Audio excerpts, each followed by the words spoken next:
Perle Ursulé pour This Is My Story. Comment tu vas, Perle? Ça va et toi? Ça va super. On est à une semaine de ton avant-première pour le concert de Kim, c'est ça? Exactement. Donc en fait, je vais chanter le vendredi 26 avril et le samedi 27, donc dans le cadre de l'avant-première de Kim. Ok. J'ai dit ça comme ça, tu vois, ça nous met un coup de pression, mais c'est bien, c'est ça le direct. Ça veut dire qu'il faudra que je sorte l'épisode super vite pour que ça soit limite on time et que ça ait du sens. Qu'est-ce qu'on doit savoir? Alors, ce qu'on doit savoir, c'est que faut récupérer vos tickets rapidement, vendredi. Donc, il y a effectivement le côté concert de vendredi au casino. Donc, ça se déroule au casino du Gosier. C'est à partir de 20h. Et donc, ça sera du live. Donc, tout ce qu'on aime, tout ce qu'on adore. Je serai accompagnée d'une choriste. Je vous fais une petite surprise. Donc, voilà. Et ensuite, le samedi, c'est en mode private. Donc, t'as la private, donc en mode soirée. Les gens, ils arrivent vers 21h. Et ensuite, il y a un showcase. Donc, je serai pareil en avant-première. Et Kim va chanter pendant à peu près 1 heure, juste après moi. Qu'est-ce qu'on doit savoir pour résumer, qui est Perle Ursulé? Alors, Perle Ursulé. Avant, en fait, on retraçait un peu le parcours. J'ai eu envie de changer. Je me suis dit, tiens, ce serait peut-être l'invité à qui je poserais la question. En quelques mots, qu'est-ce qu'on doit savoir absolument pour comprendre qui tu es? D'accord. Alors, en fait, depuis très jeune, j'ai fait une école de musique. Donc, j'ai fait du piano, j'ai fait du violon. Donc, ma mère m'a quand même accompagnée sur ce volet-là. Je suis partie ensuite au Canada faire mes études. Donc, j'étais à l'UQAM pendant 5 ans. Ensuite, je suis retournée en Guadeloupe et j'ai une proposition de pouvoir intégrer l'élection de Miss Bemao. Donc, j'étais l'ambassadrice de Bemao pendant 2 ans, donc de 2008 à 2010. Donc, je faisais mes études en alternance et j'avais ma petite casquette d'ambassadrice d'une ville quand même qui est quand même assez sympa. Tu peux être un peu chauvine, hein, parce que t'as vu quand on a accueilli des sadiques, etc. Ils mettent en avant Sainte-Anne. Moi, je suis Bémaousien, comme toi, tu le sais, donc on peut dire que c'est la meilleure commune. Hein. C'est la meilleure commune. Effectivement, c'est le bon vivre en fait qui domine. On va pas mentir. Quand même, pour moi économique de la Caraïbe avec Jarry. C'est quand même une ville qui est l'une des plus développées en Guadeloupe, faut le dire. Donc voilà, avec Destrélan, on a quand même pas mal d'aspects à exploiter. Et voilà, donc j'étais l'ambassadrice pendant 2 ans. Donc à l'époque, le maire, c'était Harry Chalus. Voilà, donc effectivement, ça m'a permis de développer mon élocution, de développer un certain nombre d'atouts, on va dire, pour pouvoir parler devant le public. C'est pas évident. Pouvoir s'exprimer de façon libre devant le public et voilà, donc ce qui m'a aussi aidé un peu pour la chanson, je pense. Voilà. Ensuite, je suis repartie à Paris parce que j'ai voulu. Attends, je te coupe. Oui. Donc tu as été élue Miss Bemao, mais quand tu y vas, est-ce que tu as autant d'assurance ou bien tu le fais comme ça? Tu y vas dans le but. Je sais pas. Est-ce que quand tu y vas, tu un test, tu te dis tiens, je vais m'inscrire et voir ce que ça donne, ou est-ce que tu es déjà là? Alors forcément pas la Perle d'aujourd'hui, puisque voilà, de par ton métier, on sait que tu es une femme de parole et que tu sais t'exprimer en public, ça on a aucun doute. Mais à l'époque, comment tu es? Alors à l'époque, j'avais 22 ans, donc j'étais super jeune, ça remonte. Hein. Et c'est vrai que j'y suis allée vraiment sans conviction. Donc je me suis dit, c'est un petit plus. Donc c'est-à-dire pour moi, les concours de Miss, c'est l'opportunité de pouvoir accéder à une école de la vie pour les femmes. Donc comment se positionner, comment avoir une belle posture, comment s'exprimer en public. Enfin, ça vous donne beaucoup de compétences qu'on nous apprend pas à l'école en fait finalement. Donc tu as des atouts qu'on t'apprend. Donc comment danser, comment te tenir à table, comment t'exprimer avec les autres, certains codes sociaux, d'accord. Et voilà, comment te présenter, comment t'habiller, comment te maquiller. Et je pense que pour une femme, c'est une bonne école de la vie. Voilà, c'est comme ça que je mets un peu l'image des comités de Miss comme une école de la vie pour les femmes en devenir. Et tu allais me dire qu'après tu es reparti, c'est ça? Donc après, j'ai fait 5 ans d'alternance. Donc j'étais en alternance à I2M Subdeco. Donc j'ai fait BTS, licence, master 1, master 2 en communication. Donc j'étais en même temps à la SIG, Société immobilière de la Guadeloupe. Et de ce fait, après, quand j'ai eu mes diplômes, donc je suis arrivée au maximum, Master 2, c'est quand même pas mal. Je me suis dit, voilà, j'ai envie d'aller me challenger et pouvoir aller mettre mes compétences au niveau national. Donc, j'ai pu intégrer Swarovski, j'ai pu intégrer Crédit Agricole, j'ai pu intégrer une société internationale. J'étais sur un poste bilingue. Et ensuite, j'ai fini dans une société nationale qui était au niveau du 8e arrondissement. Et ensuite, on m'a débauchée donc pour rentrer en Guadeloupe. Voilà, donc j'ai eu la proposition pour la personne pour qui je travaille aujourd'hui, donc pour être son assistante. Et depuis, ben voilà, donc je suis assistante de direction depuis 8 ans, donc au sein d'une collectivité publique. Et voilà, donc tous les plaisirs pour moi, c'est un peu dans la continuité de la communication. Donc je communique tous les jours, j'échange avec les autres, je les écoute et je les conseille, je les oriente. C'est quoi être un bon communicant? Quand on travaille pour une collectivité, tiens. Un bon communicant, c'est pour moi avoir le sens de l'écoute et de la compréhension rapide.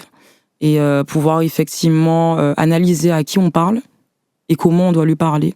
Donc effectivement, chaque personne est différente, chaque personne a une compréhension aussi différente, parce qu'on dit c'est bien beau de communiquer, mais il faut aussi que la compréhension y soit. Donc si effectivement on a quelqu'un en face qui ne comprend pas, on pouvoir adapter son discours par rapport à la compréhension de l'autre. Voilà. Donc pour moi c'est important. En revenant sur la musique, on va parler de musique. Avant, faisons une petite aparté parce que t'as fait du piano, t'as fait du violon. Oui. Ça, c'est une chose. T'as été aussi actrice. Oui. C'était début. C'est 2023 ou 2024? Alors, c'était en 2023. Alors, on a tourné en 2022. Ok. On a tourné en 2022, fin 2022. Et ensuite, effectivement, l'avant-première, c'était janvier 2023. Donc pareil, c'était une chose qui n'était pas du tout prévue. C'était comme l'élection de Miss Bémao, c'est une opportunité que j'ai saisie. Et en fait, j'ai un ami de longue date qui m'a contacté. Il m'a dit, Père, je te vois complètement dans ce rôle-là. Il faut absolument que tu viennes dans le casting. Donc pareil, j'y vais un dimanche matin sans conviction. J'apprends les quelques lignes qu'ils m'ont données. Et finalement, ben voilà, bingo, ils me disent, ok, bon voilà, tu auras l'un des rôles principaux dans la série Déterminée de Emmanuel Gann, c'est le réalisateur. Et c'est quelqu'un quand même que je respecte beaucoup parce que il a quand même été au bout de son idée et de ce qu'il y avait en fait de sa vision.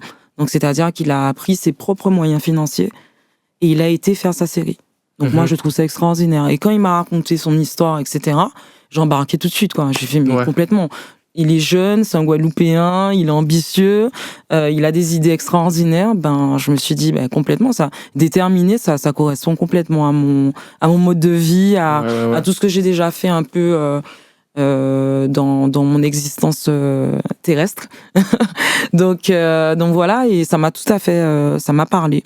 Et du coup, j'ai embarqué dans l'aventure et je ne regrette vraiment pas parce que j'ai appris beaucoup de choses en fait à travers je me suis dépassée.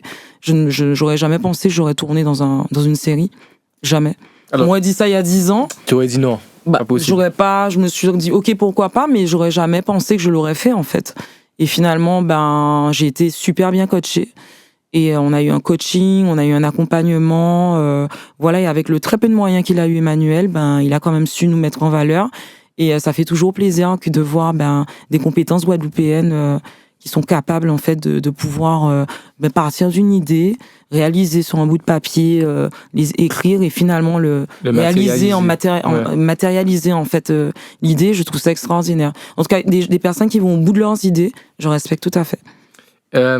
J'ai pas regardé encore la web série. Donc elle est disponible et on va inciter les gens. Alors, elle n'est plus disponible. Ok. Parce que là, en fait, ils sont pour parler, pour pouvoir faire un film carrément avec la partie 2. Et donc là, on va recommencer ton tournage bientôt. Et donc on va avoir un mix entre la partie 1 et la partie 2. Et du coup, ça va faire un film. Et je vous laisse la surprise parce que la distribution, elle sera beaucoup plus intéressante. Génial. Et l'édition également.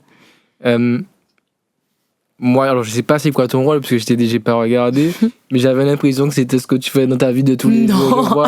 Je vois cette femme derrière son bureau qui semble être une femme d'affaires. C'était quoi ton rôle? Mais en fait, mon rôle, c'est que j'étais mairesse d'une mairie. Donc non, c'est pas du tout mon rôle.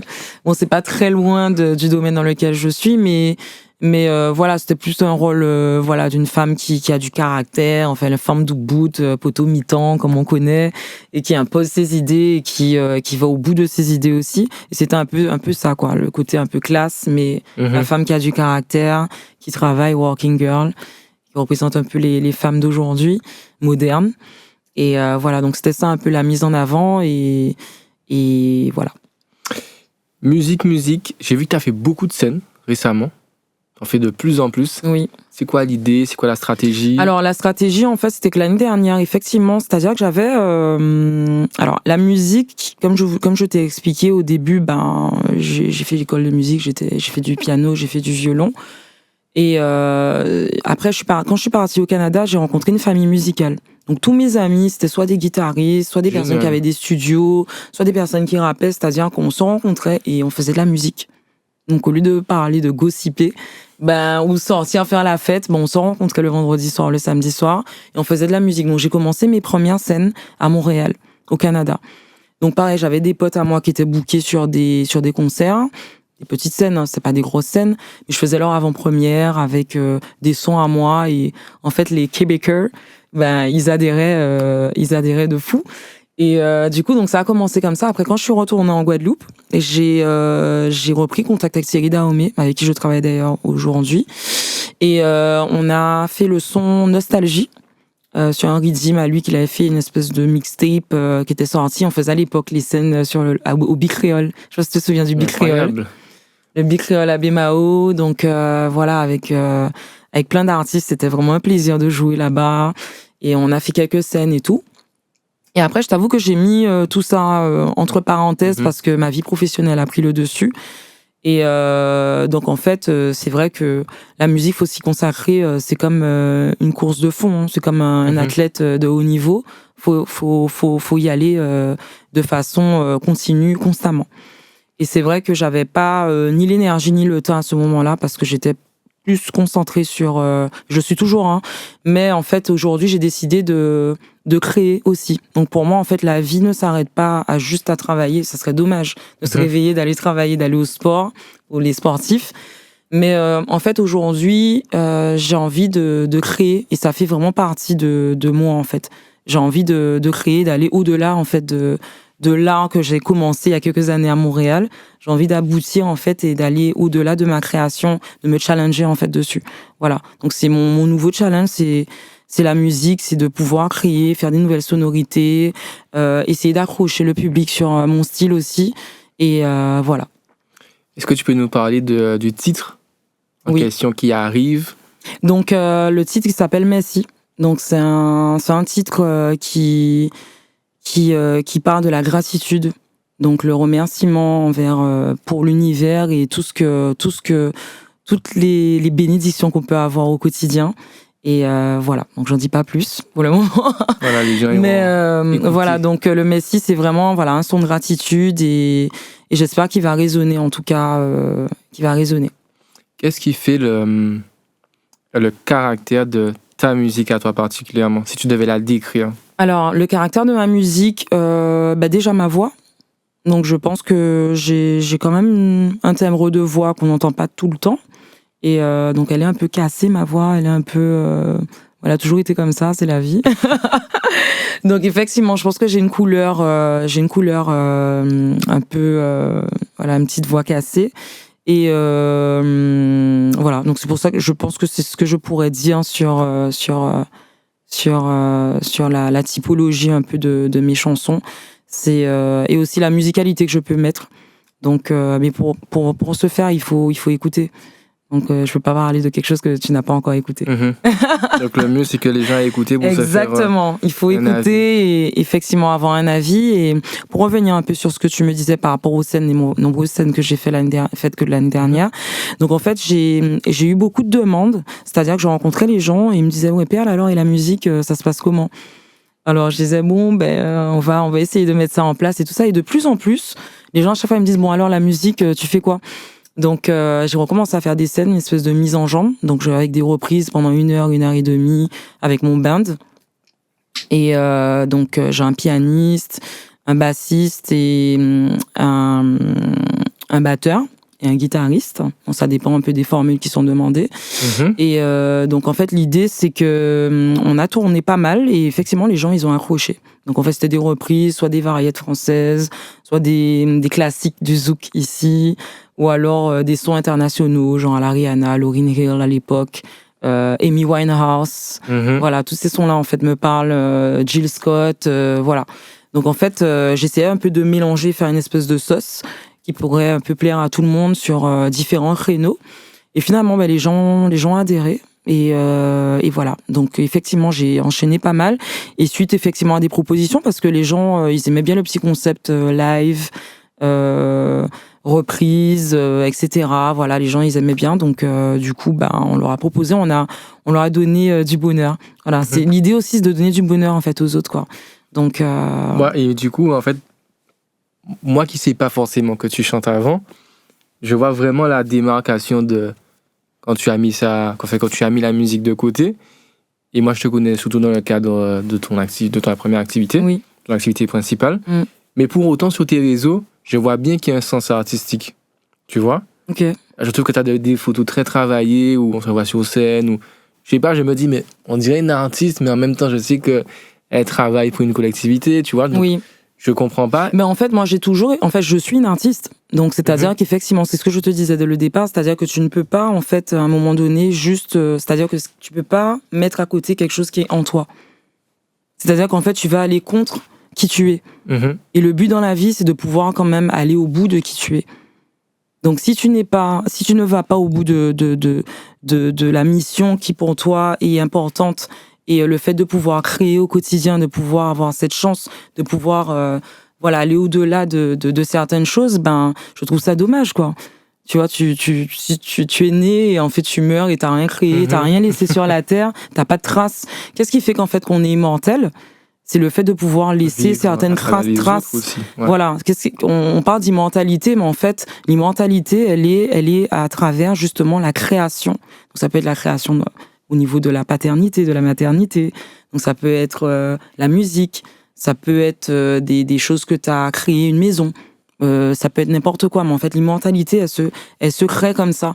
Et en fait je pense que quand on est artiste, c'est-à-dire comme je te dis, j'ai fait de la musique, je chante, j'ai découvert mon nouveau talent d'actrice. Donc pour moi en fait je suis simplement une artiste et aujourd'hui, tout le monde le sait autour de moi et il n'y a pas de problème à ce niveau-là. Donc, voilà.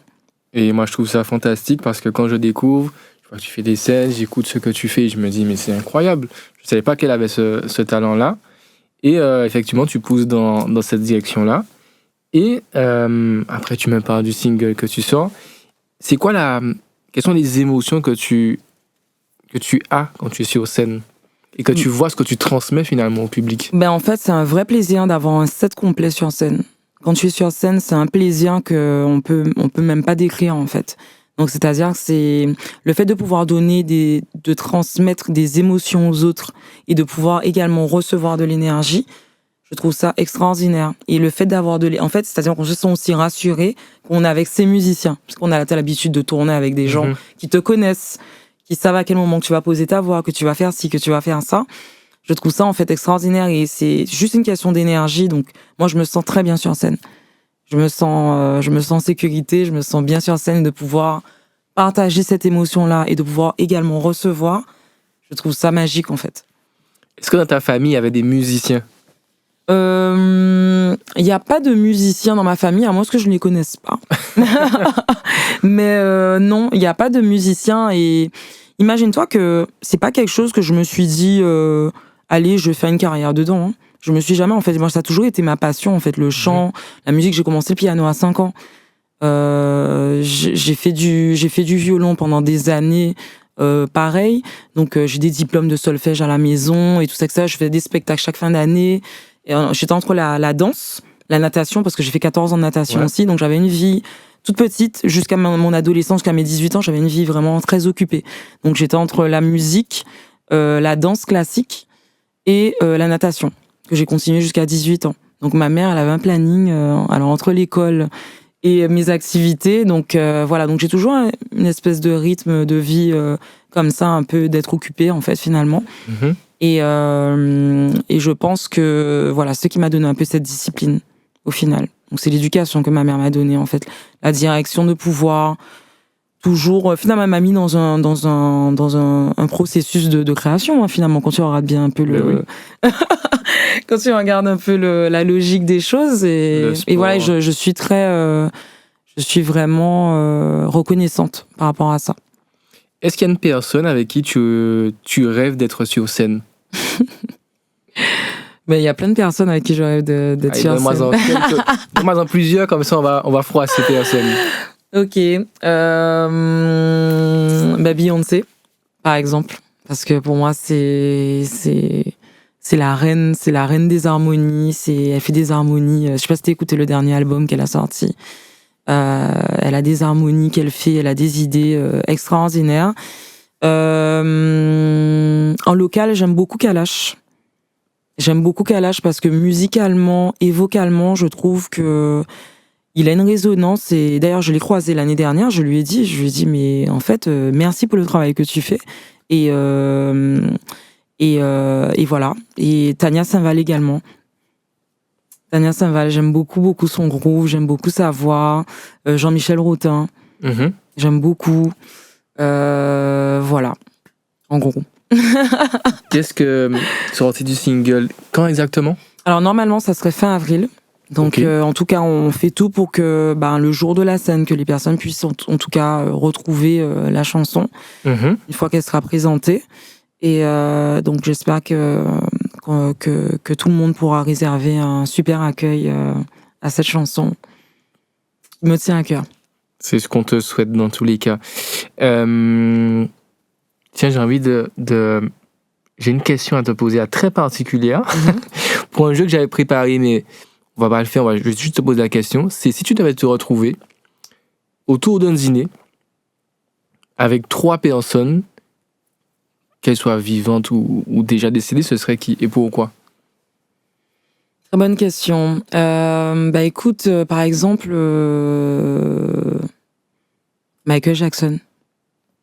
Michael Jackson parce que c'est pour le roi de la pop en fait. Hein. Donc c'est des personnes avec qui j'aurais bien aimé échanger sur les stratégies musicales, sur comment faire certaines harmonies, certaines, on va dire, présences scéniques, etc. Beyoncé aussi. J'aurais bien aimé un jour échanger avec elle parce que c'est une bête de show en fait cette femme. Donc on peut dire tout ce qu'on veut sur elle, mais aujourd'hui il n'y a pas mieux en termes de show parce que je l'ai déjà vue en live et c'est assez impressionnant. Et j'ai été dans beaucoup de concerts. Et j'ai jamais eu cette qualité, en tout cas en termes de mise en scène et de présence scénique, et de vocal surtout, parce qu'elle monte dans les aigus. Hein. Et Whitney Houston. Whitney Houston. Alors mon meilleur film, faut savoir, hein, c'est Bodyguard. Pour moi, c'est le meilleur film du 21e siècle ever. Je suis fan de Whitney Houston. Tu le regardes, tu le re-regardes. Ah non, mais aujourd'hui, on le remet là et je m'en remets à pleurer. Enfin, j'ai les mêmes émotions. Non, j'adore Bodyguard et non, cette femme, c'était quelque chose. C'était vraiment quelque chose, quoi. Donc ces 3 personnes-là. Tu serais autour de toi à table. Ah ouais, j'aurais vraiment aimé parler, échanger avec eux et je pense que c'est des personnes les 2 personnes qui ne sont plus, en tout cas sur Terre, auraient beaucoup de choses à nous apprendre, en tout cas.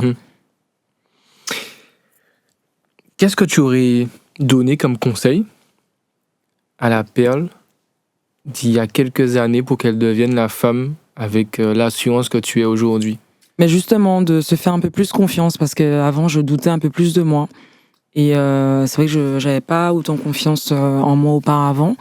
Donc, de plus aussi m'écouter, parce que je ne m'écoutais pas avant. Donc, je suis quelqu'un d'assez intuitif.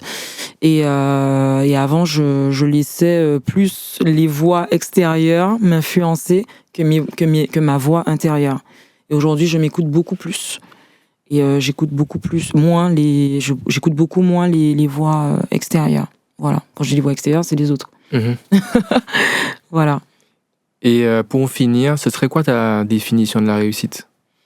Alors la réussite pour moi elle est propre à chacun, c'est-à-dire que toi tu peux décider que tu as réussi parce que tu as fondé ta famille, parce que tu as construit ta maison, parce que tu as un travail stable. Et il y a d'autres personnes pour elles c'est juste d'être heureuse en fait au final. Donc pour moi le fait de pouvoir réussir c'est d'être heureux parce qu'il y a des personnes elles sont riches, elles sont riches, elles ont des biens matériaux extraordinaires, mais au fond d'elles, elles sont complètement malheureuses. Et pour moi, le but, en tout cas, de pouvoir de dire que oui, on a réussi dans la vie, ben, c'est de pouvoir être heureux, tout simplement. Voilà. Et pour moi, chaque personne aussi a un sens singulier de la réussite. Voilà. Qu'est-ce qui te rend heureuse, toi? Et de pouvoir me lever tous les matins, déjà, c'est une chance. La vie, en fait, elle est précieuse. Et le jour où chaque personne va prendre en compte cette particularité, donc déjà de se lever tous les matins, donc je suis heureuse et en bonne santé, et le reste en fait c'est que du bonus, c'est que du plus quoi. Perle, merci. De rien. Qu'est-ce qu'on pourrait rajouter pour justement pour la promotion du titre Merci? Alors, ce qu'on pourrait rajouter, c'est que venez nombreux vendredi ou samedi. Oui, déjà. Et en fait, ça sera un plaisir pour moi de pouvoir partager de l'amour avec vous. Et ensuite, on va tourner le clip. Donc, il y aura un visuel. Il y aura une promotion qui sera faite. Il y aura un editing. Donc en fait, je pense que ça va suivre son cours. Et j'espère que ce titre aura le meilleur accueil possible. Voilà. Donc, j'y crois vraiment et voilà. On rappelle, le vendredi, tu as dit concert. Donc vendredi, les gens peuvent venir. Oui, voilà. Donc vendredi, c'est vraiment le concert au casino, donc au Big Fish. Et le samedi, c'est également au Big Fish, mais c'est sur invitation. Voilà, c'est sur invitation, c'est la private en fait. Okay. Donc la private, c'est sur liste. Et donc ça commence un peu plus tard, donc les personnes peuvent se détendre, boire un verre de 21h à 23h. Et le showcase va commencer vers 23h, tandis que vendredi, c'est 20h, donc c'est un peu plus tôt. Et voilà, c'est vraiment concert, et après, chaque personne rentre chez soi. Super. Merci Perle, et puis on se merci donne en tout cas de m'avoir invité, Guéric. Je te remercie plaisir. Beaucoup, et de pouvoir me permettre que je puisse m'exprimer finalement, et de pouvoir présenter un peu qui je suis, et ce qui va arriver. Et puis pourquoi pas un autre épisode quand on aura d'autres titres pour faire un peu un bilan. Exactement, oui. Un petit récap de ce qui s'est passé entre temps. Avec grand plaisir en tout cas. Merci. Rendez-vous pris. Merci.